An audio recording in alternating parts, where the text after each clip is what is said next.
Good evening, everybody. Hello. My name is Cameron Tarrant. As always, SoCon John Hooper here on The Spread. It is Sunday, February the 21st, here in the great state of South Carolina. SoCon John, man, how was your weekend, buddy? It went pretty good. It's busy when you have every sport in the spring now, but it's kind of cool. I mean, Yeah. I can't imagine the job the SIDs have. And I was talking after the game to the Western Carolina SID. He does a great job, Daniel Hooker. He was like, after the pandemic, you're just gonna see like so many SIDs get burned out because literally you're pushing every sport to the spring for FCS schools who are pretty much already understaffed in the Yeah. sports information department. So, but from a viewing standpoint and a sports fan standpoint, obviously it's pretty cool. Yeah, and what a great weekend for the hometown Furman Paladins, getting a win in football and a win in basketball this weekend, John. Really good to see that for Furman. Wofford the same way. Wofford getting a win in basketball and a win in football on Saturday. So we're gonna dive into the first week of FCS football action in the books. Actually, there's a couple of games finishing up still today. I believe North Dakota State, Youngstown State is in the fourth quarter. They're finishing up in that game. But we'll kind of dive into all of the FCS, take a look at some of the scores around FCS, and then we'll really dig into the three Southern Conference games that took place yesterday, John. Some impressive wins by some teams, a good comeback win by one in particular. And then we'll talk a little bit about the Southern Conference basketball slate that we had on Saturday, too. Some good wins for Furman. The Citadel had a nice win in there as well. And then some baseball news here in the upstate of South Carolina, John. Baseball season just around the corner. So we're going to sort of get into some things some news that happened this week as far as baseball is concerned here in South Carolina. But let's start off first week FCS football here, spring 2021 in the books. Now there were some really good games all across the FCS level yesterday. Just taking a look at a couple of the scores that were in from some of those games. One of those games, not in particular, was not very good in particular, was the James Madison Morehead State game, because James Madison absolutely just destroyed Morehead State 52-0. Yeah, that was what was the line on that game was like 42, maybe? Yeah, something 44. like that. So, safe to say, James Madison covered pretty easily on that one. Yeah. They that was never going to be close. But I gave you one game that was close that I kind of probably said that wouldn't be. Elon Davidson was a close game. Yeah. 26-23. Yeah, and Elon actually was down in that game for much of the game that I saw. Davidson actually had jumped out to a pretty nice little lead on the Phoenix, and then there in the second half, I guess Elon just found their rhythm offensively. They rose from the ashes to come from behind. They did, and were able to sneak in there and get a win in CAA play. I guess because I know Elon's in CAA, but is Davidson in CAA? They're in the Pioneer League. Pioneer League, okay. So, yeah, they were. Yes, it was more of a trail of tears for Davidson. Yeah. And they were almost able to knock off Elon, which a CAA team. I mean, that's a tough conference in the FCS level. So it would have been a big win for the Pioneer League had Davidson been able to hold off. Yeah, Elon. Absolutely would have been a great win for them. John, on Friday night there was a game that got us all started for the weekend.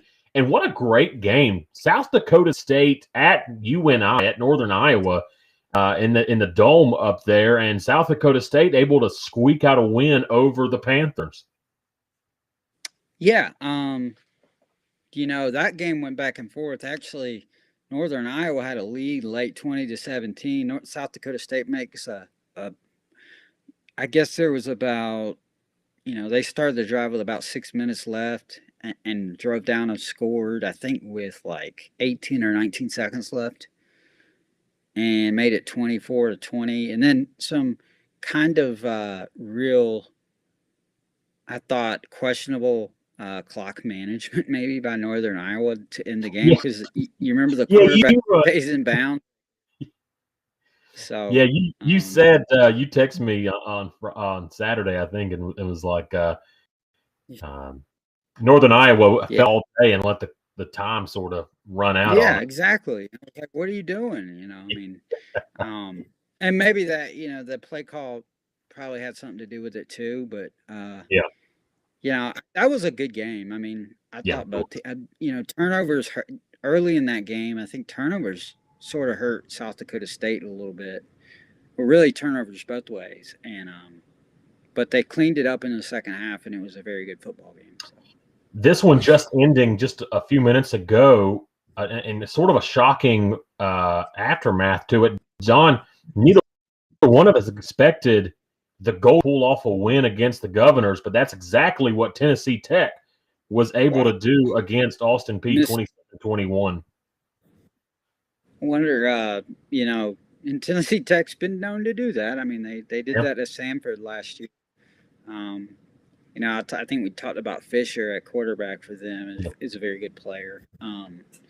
So I think he was like freshman of the year, maybe 2 years ago in the Ohio Valley, but very good player. Um, so yeah, it's a little bit of a surprising result. yeah. And Austin Peay's gone through.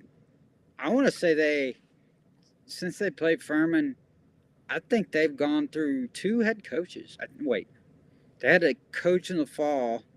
I want to say they hired a new coach to, for the spring season. I could be wrong, but just a lot of transition there, and maybe some you know higher expectations than should have been for Austin Peay.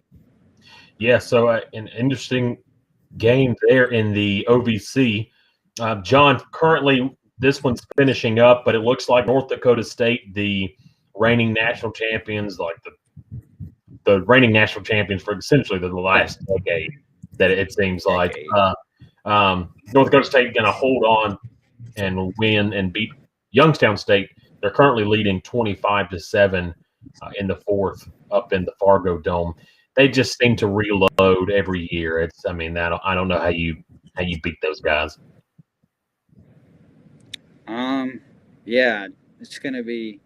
Although, I mean, I think there's a bit more of an unknown, like at quarterback.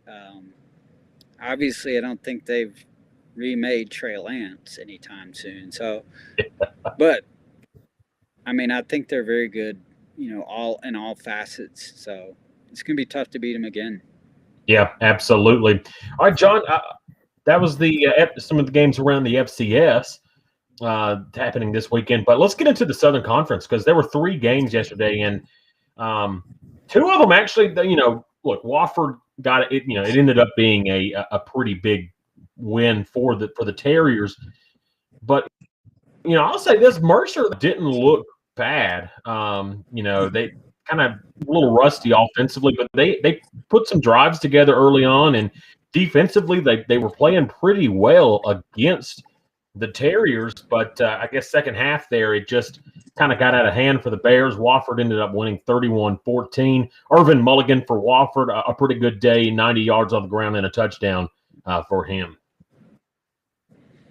Yeah, and it took a little bit of time for, I'm sure, adjustments to be made at quarterback.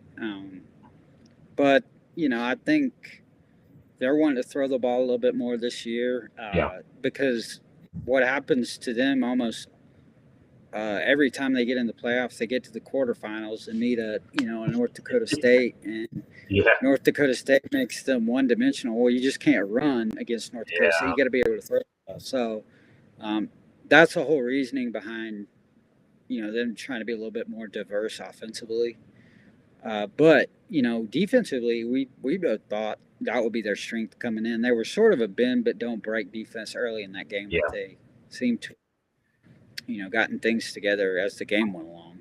What about your thoughts with the Terriers deciding to go with Jimmy Wyrick at quarterback? I'm a little bit surprised because I thought, Peyton Derrick, he seemed to me to be a little bit more comfortable throwing the ball and you know, uh, but he's a good runner at the same time. But for what they wanted Yeah. to do, I thought, having been at Appalachian State and he's been in the spread offense, there and kind of a spread option. I thought that he would be the starter, but I always knew that I thought that both guys would play, but um, I'm a little bit surprised. I guess would be the correct. I wouldn't say I'm shocked, but I'm surprised um, that Jimmy Wyrick was the starter yesterday. And on the other side, Mercer deciding to start Carter Peavy at quarterback. And look, first game for the Bears, and he goes out there, throws 130. Not great. Yeah, They're missing Tyree Devison in the backfield, and they're going to need somebody to step up behind there. Looked like Kendrick Clark would be that guy. He had a pretty decent day against the Terriers. I know that he was an Appalachian State transfer coming in. He played a little bit in the 2019 season. I think against East Tennessee State in the season opener, but transferred obviously to Mercer, and he's kind of I think he's like 5'9", 200 pounds. He's more in the mold of a Tyree Devison, although Devison was a little bit bigger than that. But he's a physical running back. I'm sure that they want to establish him more, so that'll open things up for a guy like who they call their Joker back, DeAndre Johnson. Yeah. And then look, Wofford's defense, man, they're pretty nasty themselves. How about Michael Mason when the day that he had on that defensive side, 8 total tackles, two sacks, three total tackles for loss. I mean, just absolutely all over the backfield for Wofford yesterday. He was I think he was the league leader in sacks last year, if I'm not mistaken. Very good defensive end for them, and a guy that in that 3-4 scheme they always have a good nose tackle. And I want to say it's been so long ago I don't remember, but I believe he was the freshman of the year in the SoCon. So he comes out and has a big game right off the bat, which is good for that defensive line. They were going to have a guy back in Thad Mangum who had a year of eligibility left, but it went ahead and transferred, I believe, after an injury. So, Mason's a very good player, and I think he's emblematic of how that defense will be all year, because I think with only 3 starters returning on the offensive side of the ball, they're going to have to be kind of the one that set the unit that sets the tone early for Wofford in this season. And then look, Mercer's defense didn't play all that poorly. There early on, we're actually able to sort of stop Wofford's running game there early on. Interesting note, John, new head coach and everything. They're now running a 4-3. They previously had run that 3-4 defense under Bobby Lim, and kind of switching up their defensive scheme a little bit for this year. And look, they played pretty well early on, but in the end, Wofford just proving to be a little too much for that young Mercer team. I think Mercer's going to be a team that gets better as the year goes, along. I think, where we talked about them being very, very poor defensively last year. I think they've made, taken some big strides in that area. Whereas I would say enough to say that they've got the potential to be an upper echelon defense in the SoCon this year. I just think that they're going to face some challenges with the offense early, and there's going to be a number of 3 and outs they're going to have to deal with. And with young quarterbacks, you're always going to be put in a adverse situation. Furman learned that, firsthand yesterday, the defense, but it's how you respond to that adversity that makes you a championship caliber football team. And I think as Mercer gets more experience offensively, you know, the defense will gain more confidence and vice versa. But early on, it's going to be a little bit of a struggle, I think. Yeah, 312 for the Mercer offense. Overall, 374 for Wofford. And look, it was sort of surprising seeing Wofford line up in the shotgun, throwing it around. They had 173 passing yards, which you think of Wofford and you don't really think of that. And maybe they're trying to change some things up here in 2021. Right, and obviously it makes them more versatile offensively, but you don't want. I think what Wofford did last year was they got too much away from their identity, and you never want to sacrifice the identity that Wofford football has been for the past 3 or 4 decades, which has been the running game. And certainly, I know Coach Conklin is, adamant in keeping a strong physical running game with the offensive line intact while developing a big play threat in the passing game. Absolutely. So Wofford already off to a 1-0 start in Southern Conference play. Another team getting a win yesterday, doing it in a little bit different fashion, John. ETSU actually having to come from behind against Samford. Samford jumped on them early, 14-0 in the first quarter. But the Bucks able to turn the tables a little bit and get the win at home. It always helps when you have a guy like Quay Holmes at running back. Oh, absolutely. 125 yards rushing, 2 touchdowns for him. Just a great performance by Quay. And it takes pressure off, a young starting quarterback in Tyler Riddell. So he doesn't feel like the weight of the world is on his shoulders, so to speak. And look, he made some good throws yesterday for them. I was pretty impressed with, how early on. He made some pretty good throws. And Will Huzzy, had some pretty good catch in that game as well. Right. And you need, I think the one thing more than anything that ETSU's maybe lacked even more than having a season starter at quarterback is the fact that they didn't have a big play wideout. Most of the guys that they have catching passes had been like Anthony Spagnoletti was a guy that was a very, efficient pass catcher, more of a possession type receiver rather than a big play threat. But now if they can get Huzzy into the mix and guys like that can get behind the secondary, I think that's even going to make them more dangerous with already having Quay Holmes in the backfield. And not only is he a threat as a running back, but as a receiver as well. Absolutely. And look, Samford, I mentioned it, got off to the good start. It was 14-0. Chris Oladokin had was really, spinning the ball pretty well, but actually picked up a big gain with his legs, which you don't he can do, but he doesn't do a whole lot. And they were able to run the ball a little bit. They really got things going early on offense, and then all of a sudden, second quarter comes around, and it's like they just sort of disappeared. Yeah, and it felt like in the second quarter, at least seeing a little bit of it, that ETSU had the ball for a large majority of that quarter, and really started to get more comfortable. I thought offensively, to begin the game, they were a little bit sort of jittery, which is understandable for having a new starting quarterback and a lot of, kind of a new starting offensive line, really losing some veterans over the past 2 seasons that were part of that championship team back in 2018. So having said that, I think they adjusted well within the game. And I think you have to give credit to the ETSU coaching staff for making those adjustments, in-game adjustments, especially offensively. And then not only that, but Billy Taylor on the defensive coordinator.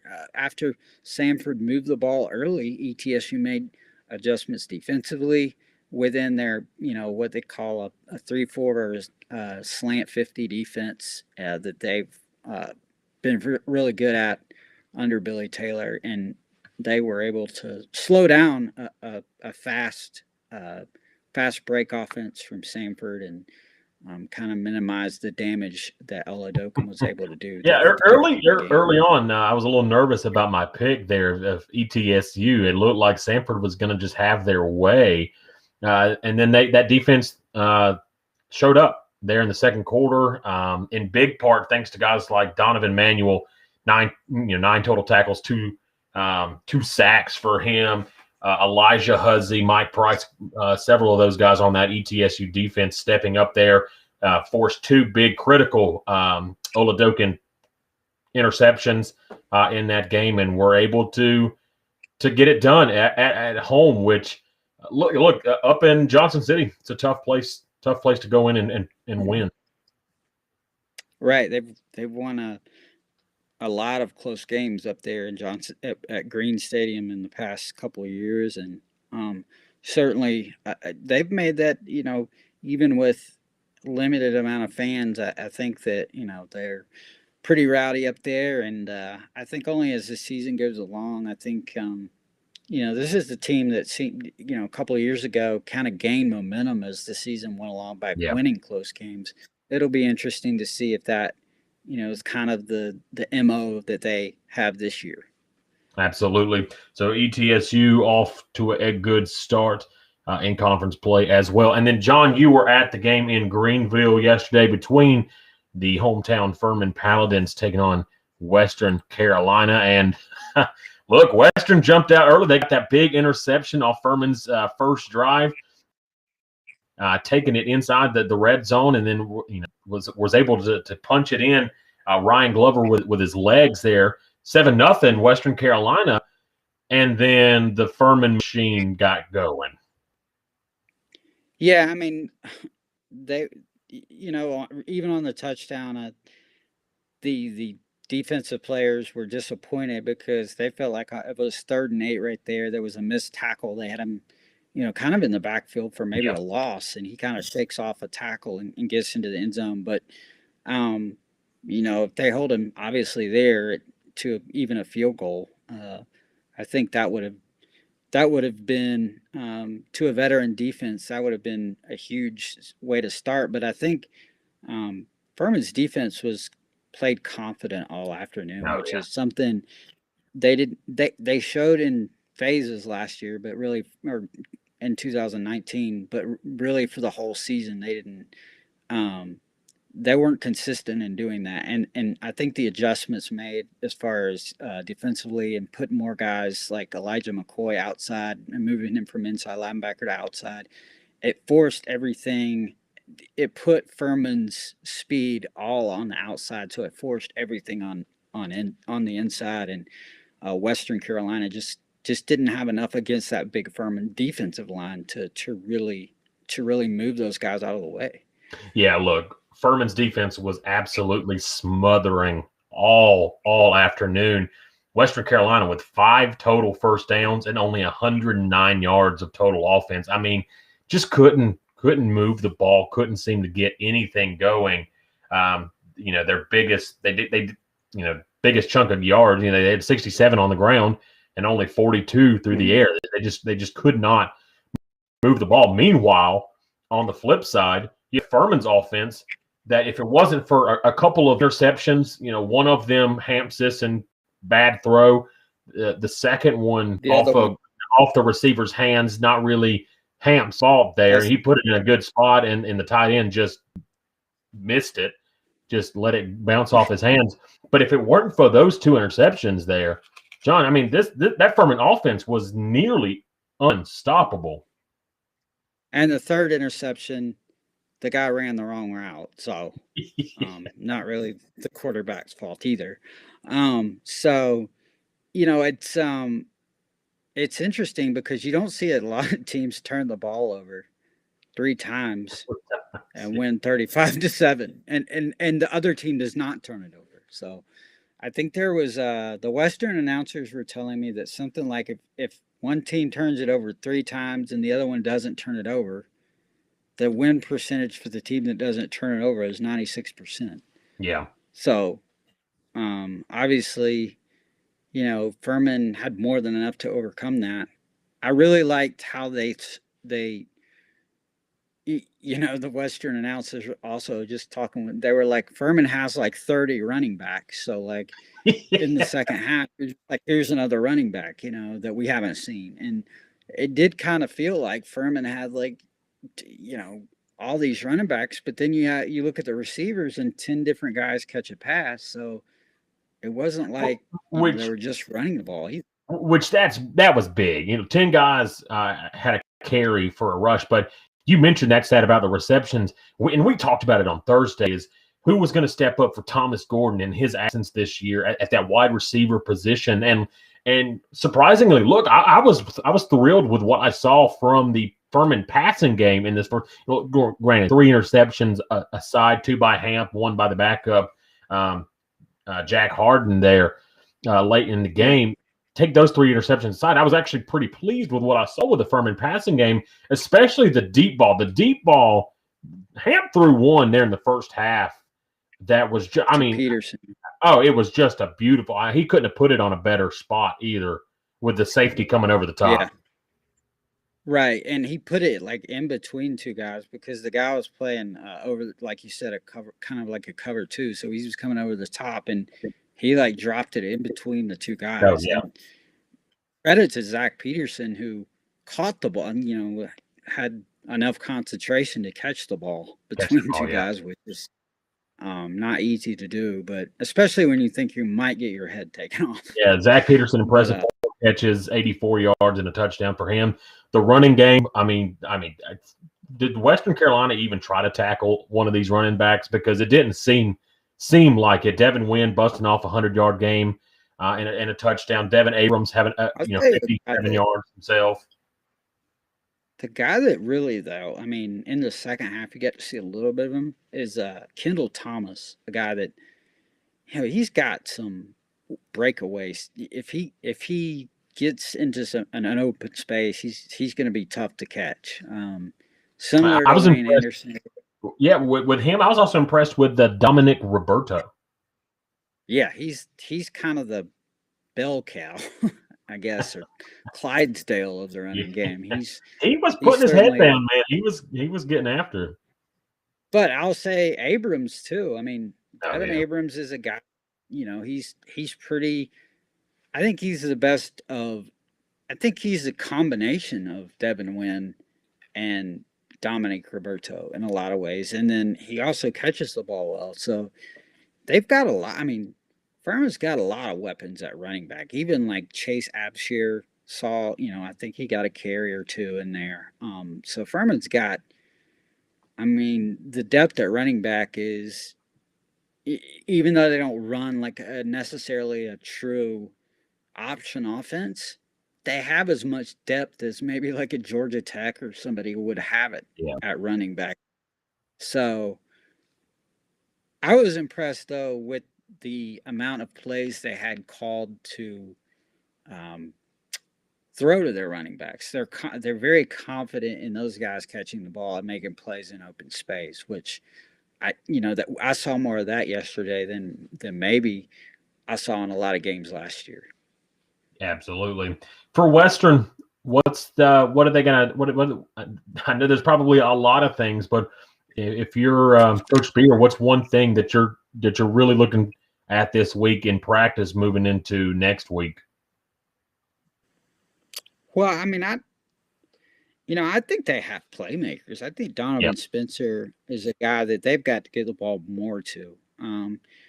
He had 10 carries yesterday for 16 yards. A guy that against VMI last year had, I think, over 200 all-purpose yards. Yeah.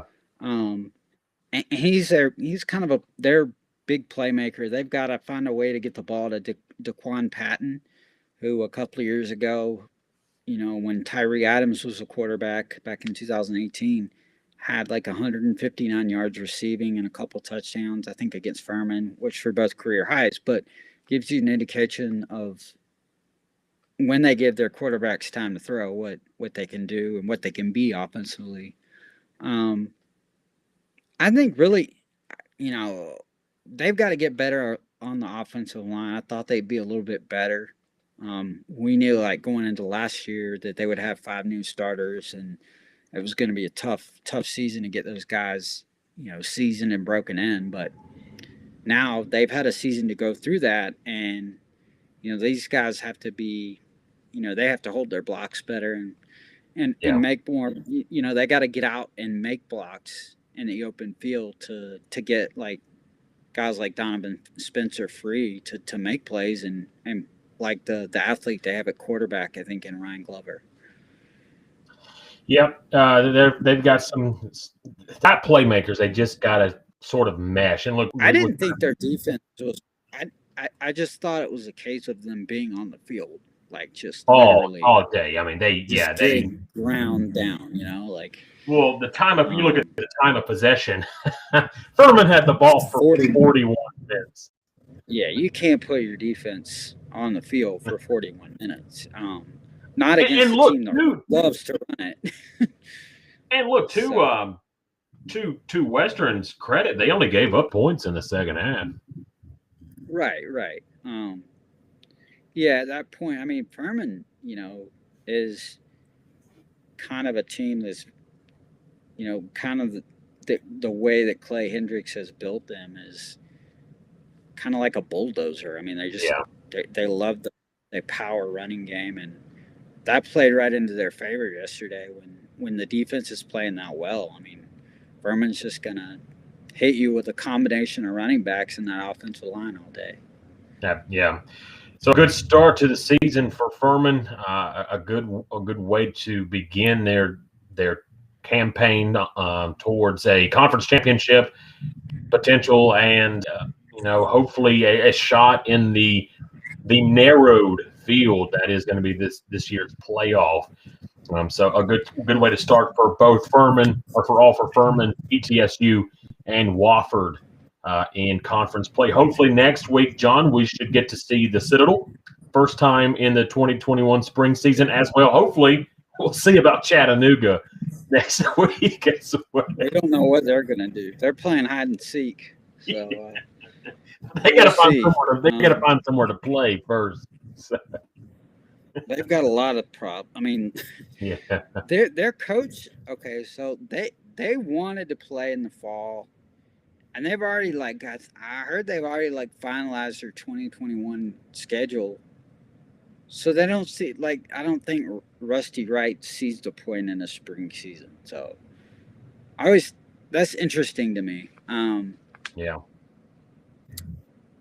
But I know that VMI was very upset that, not that they said, it was obviously you can't help COVID, but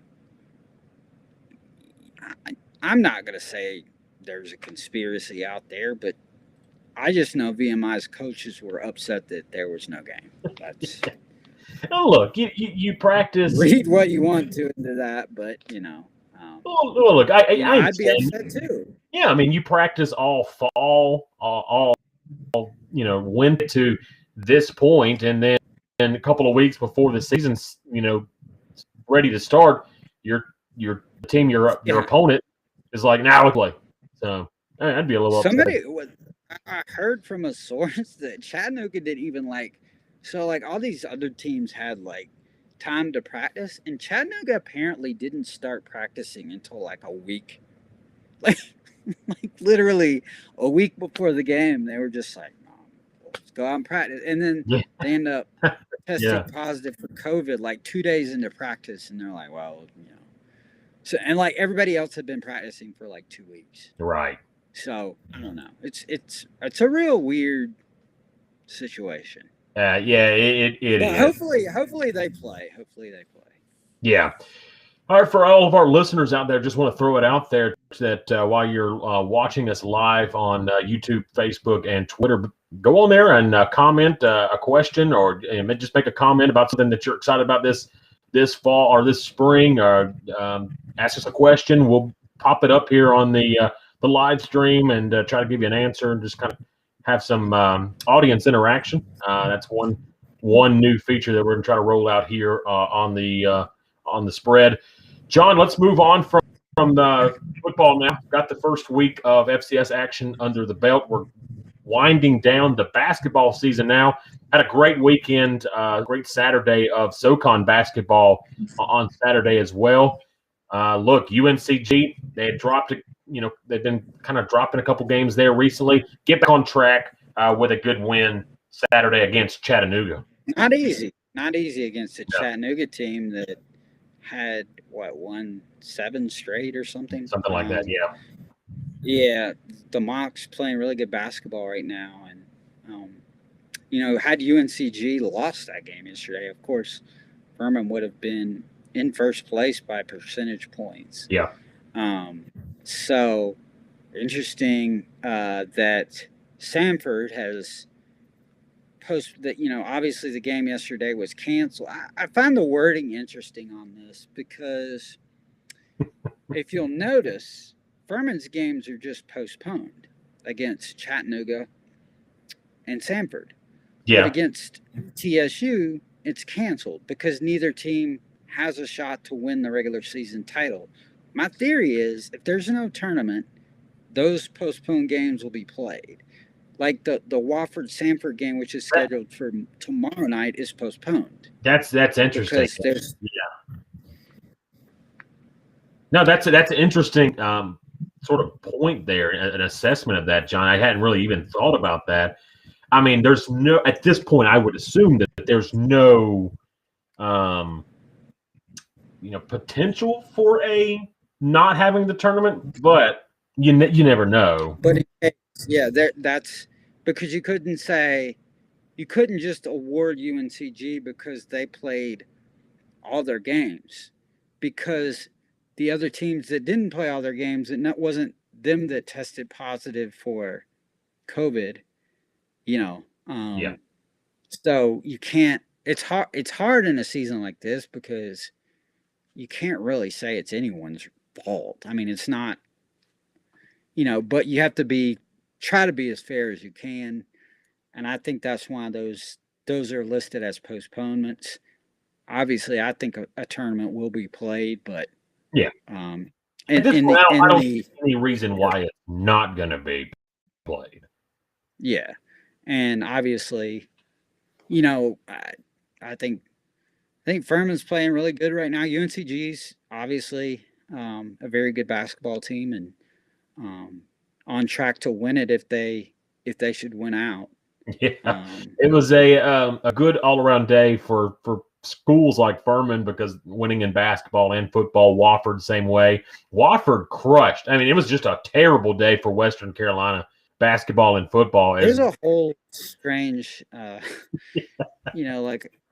a whole strange thing going on with Western now because no one knows exactly where Mason Faulkner is. I mean, yeah, rumors flying around that he's not even on campus anymore. I don't know. But I know he did not play yesterday, and I know he didn't play against Chattanooga. Yeah.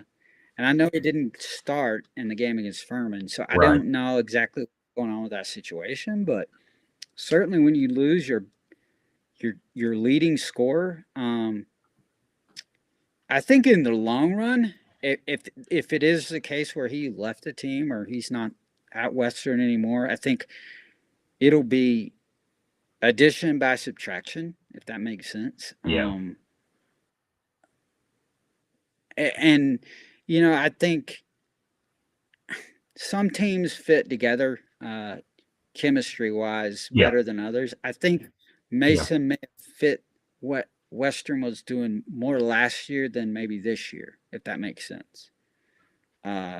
With the personnel that he had with him last year. I think without those guys like Carlos Dotson and Ano Steger, that he feels more like he is on an island maybe and I felt like he was pressing too much in the couple games I saw him, like trying to do too much and and maybe over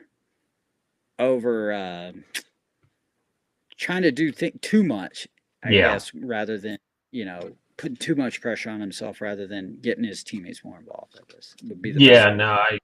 I get that. So not a good day, Western Carolina on the gridiron or on the court as they get trounced by Furman in football and then by Wofford on yesterday in basketball. John, how about this one? The Citadel, absolutely shocking VMI there down in Charleston, getting a 1-point victory over the Keydets. Yeah, Hayden Brown got the game-winning shot there. Very big shot. They're so tough to beat at the Citadel. They play so well down in Charleston. I think VMI falls to 1-12 on the road, if I'm not mistaken. With that one when we talked about at Wofford. But they've been in every game on the road that I can think of, and they come to Greenville tomorrow night to play Furman in a rescheduled game. So a very capable basketball team, and really in a lot of ways probably better than what is their record? 12-10 now. I think They're probably sitting at better. 12 and 11. 12 and 11. 12-11. Okay, so they're probably a little bit. They probably could have won more games on the road. They just, for whatever reason, have come up Yeah, short in this game. they've lost a number by single digit points.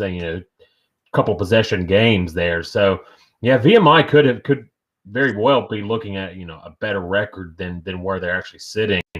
And look, for the Citadel, there were no expectations for the Bulldogs coming into this year, and they've really played. I mean, well, it's not been a spectacular season, but look, they are much improved from where they were a year ago. Oh yeah, from going 0-18, if you count the conference tournament game 0-19 and conference games. I mean, it's night and day how much improved they are, and it's a testament to Coach Duger Balcom, and I think. I think two of the candidates for the coach of the year, obviously, I think would be. It's going to be a hard award to pick this year because I think so many guys have done such a good job. But I think Dan Earl at VMI has done a really good job. Duger Balcom's done a very masterful job in getting those guys more confident and just playing.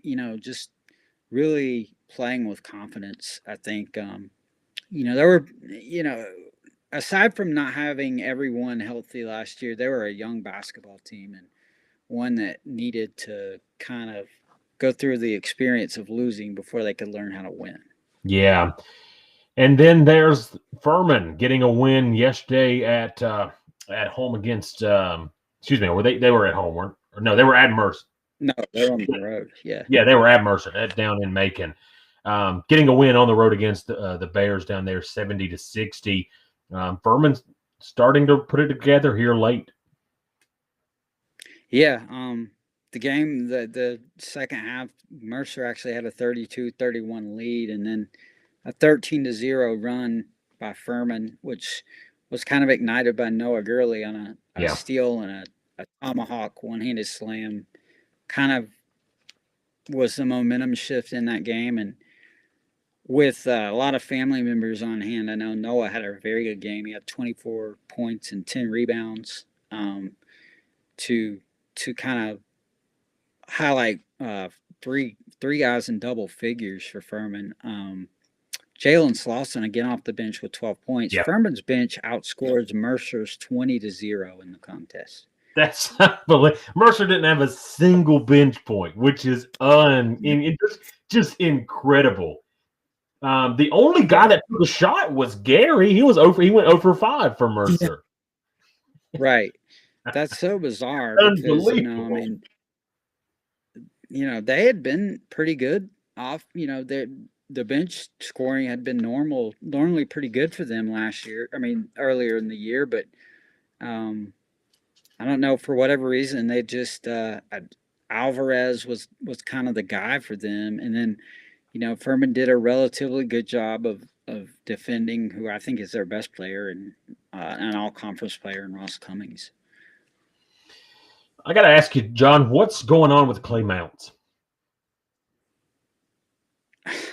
Yeah, I don't know. I mean, he's not scored what he scored 3 points in the last 2 games. And all those yesterday, if I'm not mistaken, were free throws. I think that. Yes. Yeah, he went 3 for 4 from the line. So he went and he was scoreless from the field against, but he only took 3 shots in the last game against who did they play? Samford. Samford. He only took 3 shots. I don't know how many he took yesterday from the He took field. 2. He had 2 from the field. So he's 0 for 5, and like he's not shooting the ball. Like, yeah. I mean, you got to shoot to score. And look, and then the same thing can be said with Garrett Heem too. He went 0 for nothing. Like he was 0 for 0 from the floor. So like, yeah. And then, but then you look at like Noah Gurley, who's 9 of 12. You know, it's really interesting. And then Alex Hunter only had 6 points after he had 23. You know, a career high. But that also says to me that Furman's got a lot of weapons. I mean, sort of like we talked about the running. Like when I feel like when Furman needs Clay Mounts to play well, he will. Like I don't think I saw like there was one time where there was a timeout yesterday. He was just frustrated with himself. But I mean, every player has, and no one plays just consistently just great every game. I mean, especially when you're a good shooter. I mean, you go through highs and lows. So, you know, he's still getting it done on the boards. He's still, you know, a very good, efficient passer. So he's getting it done in other ways. So I'm not as concerned about that than if he was like not contributing in anything. Like there are guys that just completely drop off the map, and you know, I'm just not that concerned about him. Because I think he's pretty mentally tough, if that makes sense. Yeah. So it'll be interesting, you know, to watch. Furman's going to need guys like him coming down the stretch and going into the tournament to really be I'd productive. be more concerned if you told me he was shooting, if he was like 0 for 20 in the past 2 games. It was like instead of he was 0 for 5. Yeah, instead of 0 for 5. That doesn't concern me. Still, to me, it's concerning that one of your best players, though, isn't shooting the ball. Yeah, but then you're still getting wins. Like True. Like if they were not winning games, I would be like, well, yeah, they need to fix that. Yeah. They're getting production elsewhere. I get it, but you still would like to have one of your top guys. Right. Oh yeah. Performing each and every night. I think that I don't know what the minute breakdown is, but you know, Coach Ritchie has kind of altered substitution patterns and his starting lineup. So he's bringing Slauson off the bench now, which, I mean, Slauson's playing great. I mean, who knew that he liked coming off the bench? But apparently he does. So he's really tearing it up right now. He had another one of those blocks yesterday where he just kind of tiptoes behind the guy and just squats it off the backboard, which I think is kind of funny because you know it's about to happen. He doesn't know it, but absolutely. So I mean, I think there'll be a game where they need Clay to make a shot and he'll make it. Like, you know, I don't know what game that'll be, but it'll probably be in a conference tournament somewhere. Yeah. So we'll hopefully see him, you know, get some production here soon. John, upcoming SoCon basketball games this week. You mentioned Furman at home, got VMI coming to town. Hopefully that should be a win for the Paladins. Maybe tomorrow that Clay has to step up because I do know the first time they played VMI, he only had 2 points. And look, VMI, and VMI won that game pretty handedly up in Lexington. And they actually only won by 1. So if he had 2 points, so it wasn't. I thought it was a little bit bigger of a win for VMI. But look, VMI not played great on the road. Furman, all but unbeatable at home. Wofford was able to knock them off at home earlier this year. But Timmons is has been good to Furman here in recent memory. UNC Greensboro will look to continue their winning streak against Western Carolina up in Cullowhee tomorrow night. I don't really know what's going on with Catamounts. You mentioned, losing one of their stars, one of their best players. Not really sure what's going on there with them. Not sure if he'll be back or. I don't know much about it. So interesting matchup down in Birmingham between Wofford and Sanford. See if Wofford can get a road win against the Bulldogs there. And then how about this one, John? That game was postponed. How has it been? Wofford. Yeah, because I think Sanford tested positive for COVID because the ETSU game, remember, was canceled from Saturday. Yeah, and ESPN hasn't updated that yet, so yeah. It's I looked on Wofford's site, and the only place you can find it is under the schedule, where you go to you click on the schedule because they don't actually have a story about it.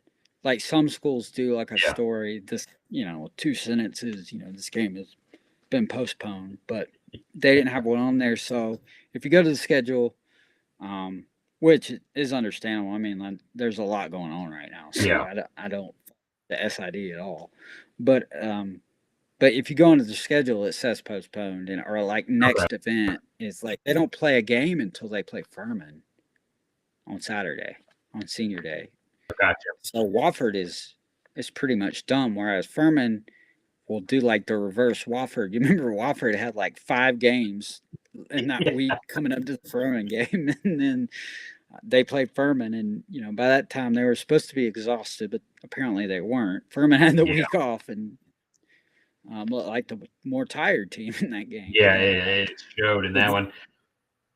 It's reverse order this time. Furman's got VMI, and then the Citadel went, and then they play Wofford. So we'll see. And they get to go up to Spartanburg and maybe get a win on their rivals' home court. So how about this one, Citadel at Mercer? So go ahead, John. Yeah, that one's in. I was just going to say that, which could be that Wofford Furman game, depending on what happens with UNCG, because UNCG the conference championship. And UNCG plays ETSU that same day, so I feel like those 2 games will pretty much, if I'm figuring this right, could decide the conference championship. Yeah, I know, absolutely. And then the Citadel heads to Mercer to take on the Bears down in Macon tomorrow. Yeah, the Citadel. It's a really interesting game because there's fight going on for seeding for the conference tournament. The top 6 get a bye. I believe this game would be for 6th place right now, if I'm not mistaken. I know they're in the mix. Mercer is, VMI. So there's a lot of positioning going on below, say, the top 3 or 4. Even ETSU, you don't really know where they're going to fall right now in the pecking order as far as how it's going to finish out. Yeah, and then, John, on Wednesday, because we'll get back to our show on Thursday, the day before our next show, the Citadel comes to Greenville, take on Furman, ETSU, VMI, Chattanooga, Mercer, which I think is an interesting game, and then Western Carolina, UNCG, a back-to-back games between those schools. So some good. If Mercer beats the Citadel, I think that Chattanooga Mercer game is really, really intriguing to me. No, absolutely. So plenty of good SoCon basketball games coming up. Just got a week left here in the regular season. Saturday's it, right?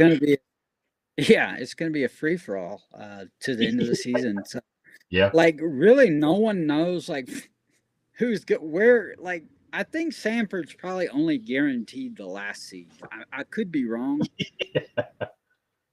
but I think I don't think they can play enough games to get out of last place. Is what I mean. So, so I think that's pretty much the only seed locked in. The way I see it right now. We'll see. It's got a good stretch coming down, or good coming down the home stretch here. So we'll see what happens this week in the Southern Conference basketball regular season race. All right, John, we're close to March, and that always sparks the beginnings sort of baseball season. We've already seen college baseball has already taken place underway. Clemson actually started. I believe on Friday was their first game. Western Carolina. And speaking of Western, their baseball team, they've put up like 30 runs in their first 2 games. 1,000. They tower over. Yeah. So college baseball already underway. I know we'll get into Major League Baseball will have their spring training in March. But John, some interesting news and developments here in the upstate of South Carolina. We have a couple of minor league baseball teams here in the state. The Greenville Drive, obviously down in Columbia, they have the Fireflies, the Charleston River Dogs, a couple of different minor league teams. However, the upstate of South Carolina is getting a new baseball team here, John. And look, this is not a professional it's not a professional baseball team, minor league team. It is going to be joining the the Coastal Plains League, which is a summer collegiate league. So it's like the Appalachian League or whatever. Yeah, so like the top scouted players from college can actually join these teams in the summer, play a little bit extra, get some more experience and things like that. So Spartanburg. Go ahead. So the new team is going to be, coming down. They're actually moving the Gastonia Grizzlies is what this team was before. Moving them down to the Gastonia Grizzlies. Moving them down to Spartanburg. Are there a lot of grizzly bears around Gastonia? I don't know. I was thinking more black bears, but I could be wrong. I was thinking like grizzly bears would be like British Columbia, Montana. Probably not Gastonia. Yeah, the Gastonia Grizzlies. They're getting a new name. They're getting a new name for the Spartanburg team. And look, they opened it up to fans in the Spartanburg area to see what the new team's name should be. And apparently, John, Spartanburg has a big history of hamburger restaurants. I guess with the Beacon, is a big icon. Ike's is good. Yeah, so some good burger joints around that area. So the name of the team that won, John, the fan vote, you get the Spartan Burgers. I love the logo. The Spartan Burgers. The Spartan Burgers are coming to town, man. I am. Good amazing. 7th inning stretch for them would be like Jimmy Buffett cheeseburger in paradise. Oh, please, good day, please. That needs to be when the teams are running out of the dugout at home games. That needs to be That needs to be their run out theme. Right. And look, it's not. You had a fight. Right. What I find fascinating is they didn't go with like the Spartanburg burgers. They just combined it all into one thing. So it's just the Spartan Burgers. I mean, like it's amazing. I mean, if it it's a what do they call it? The hub city. It could be like a fast food hub now. Yeah. Oh like man! I was coming up with something. Here's the meat of the order. Yeah. Yeah. That's amazing, and I hope they have a live mascot dressed up as a hamburger. As a burger. Yes. Yeah, as a burger. That's just going to be great. Look, they're going to be in the Coastal Plains League. I mentioned that, John, and there's no shortage of wonderful team names in the Coastal Plains League. So the Spartan Burgers will be joining teams like the Lexington County Blowfish. It's a good one. Yeah, it's a good Midland, a lot of blowfish in the Midlands. And look, there's a lot of food-related mascot names in this league, John. You have the Tri-City Chili Peppers, located up in Richmond, Virginia. See, like when I think chili peppers, I think like New Mexico, like where they actually grow chili peppers. Yeah. Richmond, Virginia. All right, how about this? We got a couple of I was of just gonna say, I'm food. trying to get something I would think of that you would get in Richmond. Like, I don't know.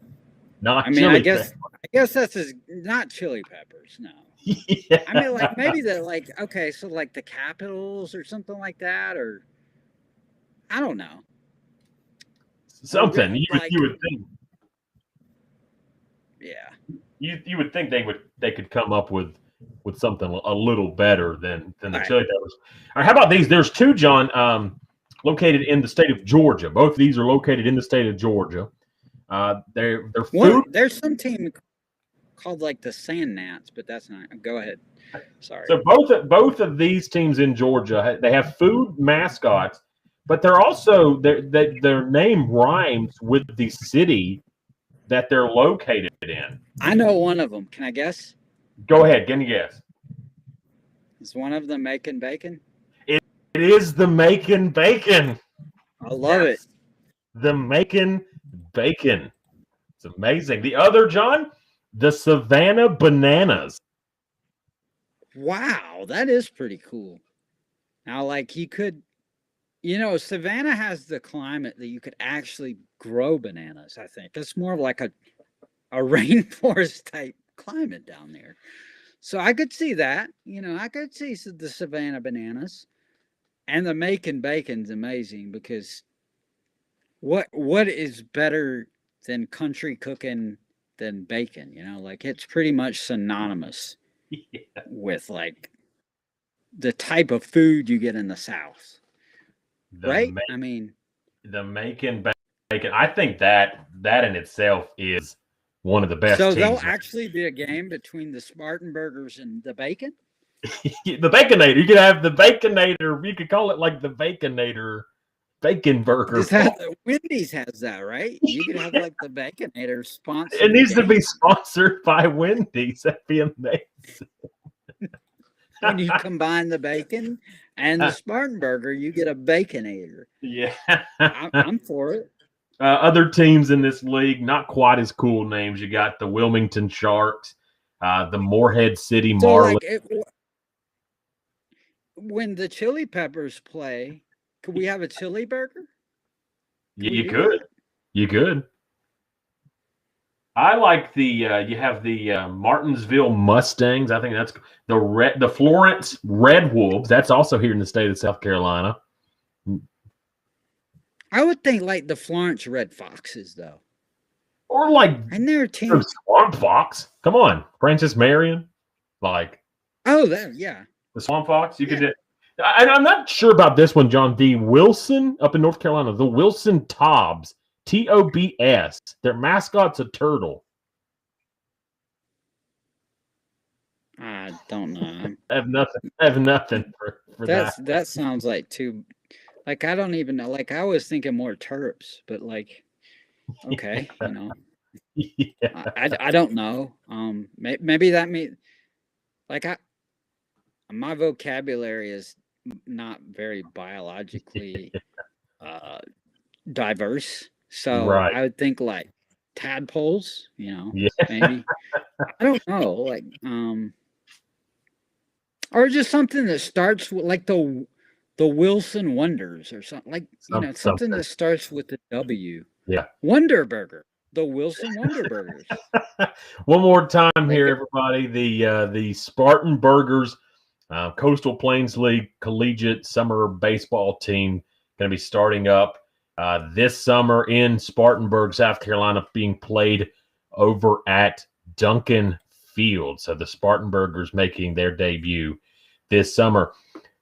In other news, the more actual professional baseball team, the one locally, the Greenville Drive, the single A baseball team affiliate of the Boston Red Sox, released their schedule for the upcoming season, John. They start open the season at home at Floor Field against the Bowling Green. Let me get this right here. The Bowling Green Hot Rods. So they get Cool name. Yep, getting their season started Tuesday, May. You mean 4th. The Drive's playing against the Hot Rods? The Drive is playing against the Hot Rods. So Greenville Drive getting their schedule up and out. So go ahead, you can look online and try to see about getting tickets and things like that. This year it's a little different. They used to play Greenville Drive used to play, I believe it was the Carolina League, but the minor league baseball has sort of rearranged the single A division a little bit. And so now they're actually playing in a new high A East league, and they're going to be in the southern division of that East league, playing against teams from New York, from Bowling Green, Kentucky, Ohio, bunch of different teams, also some teams here in the South, but like Asheville, I believe the Tourists are going to be in that division. But yeah, they're going to be playing some teams up north as well, which is they haven't done before. You know what school is located in Bowling Green, Kentucky? Western Kentucky. Yes, the Hilltoppers. The Hilltoppers. So that would have been kind of cool if they were the Bowling Green Toppers or Hilltopper. Well, I guess I would have been stealing the thunder. Yeah. So I like hot rods. It's cool. Look, maybe we need to do a thing. Maybe once baseball season starts, there's some interesting minor league baseball mascots out there. I mean, look, we've done shows before about college mascot, weird college mascots. There's some great mascots. You remember Greensboro used to be the Grasshoppers. The Grasshoppers. That was pretty cool. And now they're like the Bat something. Yeah. I believe what you got down in Augusta, they're the Green Jackets or something like that, I believe. There's some team that was called the Sand Gnats. I don't know if that's Augusta but it's in Georgia, pretty sure. Yeah, it sounds familiar. Savannah, yeah, they may have changed their name. And a lot of times you'll find that these minor league teams will change their names a lot, which is interesting. Yeah. Yeah, I mean, look at the teams that we've had here in Greenville. Now, granted, the Greenville Braves, that obviously they were affiliated with Atlanta, and then when they left, went to Mississippi. Remember that one year we had the Greenville Bombers? Do you remember that year, John? Yes. There's been so great. Like I go back to the days that the Greenville Groove was around, or the Greenville. Oh, that semi-pro basketball. Yeah, the semi-pro basketball. And they had like the lime green jerseys and then like the white basketball. Which is how about you remember the arena league that we had, the Rhinos, the Greenville Rhinos? The Rhinos actually had really cool uniforms. They were red and like silver pants with blue, like sort of blue. Honestly, I don't know why that didn't catch on down here. I mean, like I went to a couple of games and it was like really fun and there was a lot of people there. So I don't know what happened. I think the whole league, I want to say it went like belly up or something. But like it wasn't because of like we had good attendance here, so it wasn't like because of Greenville or anything. Yeah. So. Well, I mean, you look at the semi-pro minor league hockey teams that we've had in Greenville. Started with the Growl, and maybe it did have something. I don't know what happened with when the Bilo Center became Bon Secours. So maybe it did have something to do with that because I'm not sure. Yeah. But like I just know one day it was here and the next day it wasn't. It kind of gave me something to do in the summer. It was kind of cool, but oh well. That Arena Football League. Yeah, well, I mean, I went to a couple games. It wasn't around that long, but like it was a minor football fix that you had during the offseason. Yeah, Swamp Rabbit. I believe we got Swamp Rabbits hockey right now at the Whale. So yeah, everybody in Greenville can go check out. I mean, I think I recommend everybody in their lifetime should go to at least one hockey game. Whether it's they're fun. When I lived down in Charleston, I went to a Stingrays game one time. That was pretty fun. Yeah, they're a lot better going to than watching on TV. watching on TV, exactly. All right, John. Well, we're going to get back again on Thursday. We're going to look forward to the next weekend of FCS football, week 2 coming up. Going to have hopefully a full schedule, full slate of games in the Southern Conference this weekend, barring anybody gets COVID or anything like that, any cancellations or anything like that. Keep our fingers crossed that every team can stay healthy and yes, just hopefully this season will go as normal as it can. Yeah. So. And then Thursday as well, we'll have one final weekend of SoCon basketball to talk about before the conference tournament starts. So that'll be fun to look forward to as well. Always a fun time, John. We'll get back here on Thursday, man. All right, looking forward to it, man. Always have fun. I'll absolutely. Everybody go on Facebook and Twitter and follow the spread, like us, share us with everybody. I hope everybody has enjoyed this. For SoCon John, I'm Cameron Tarrant. This has been The Spread.